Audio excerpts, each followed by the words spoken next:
Channel. তো আমি কি কি বাজার করেছি, সেই বাজার করতে গেছিলাম, সেই ভিডিওটা তোমরা আসতে চলেছে দেখবে, মিনি ব্লগ। কি কি বাজার করেছি দেখো, আমি তুলতে পারছি না, দেখাচ্ছি একটু একটু করে, দাঁড়া। এই দেখ, চিকেন,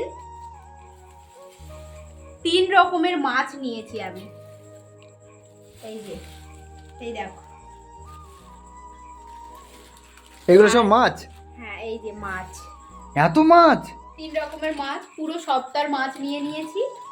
আর বাপরে। মশার জন্য ধূপ নিয়ে নিয়েছি, সন্ধ্যাবেলা গুড নাইটে কাজ করে না।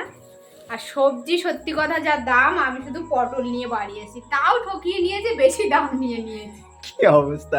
মা গেলে অ্যাকচুয়ালি আমরা তো বাজার করতে পারি না, মাই বাজার করে, তো আমরা গেলে আমাদের কেউ না কেউ ঠকিয়ে নেয়।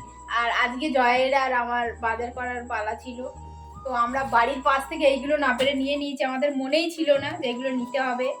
সাবান, এটা ওটা করে, এই দেখো, এই যে পেঁয়াজ, রসুন, আদা, মশলা, এগুলো চিকেনের জন্য, আর আলু।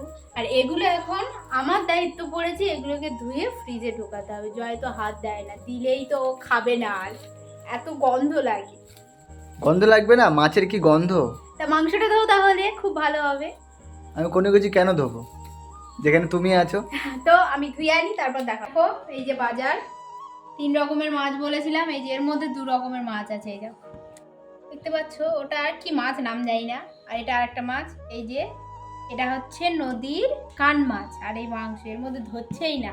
গুছিয়ে নিই এগুলোকে। তো আজকের মতো ব্লগটা এখানে শেষ করছি, দেখা হচ্ছে পরের ব্লগে। টাটা, সবাই খুব ভালো থেকো।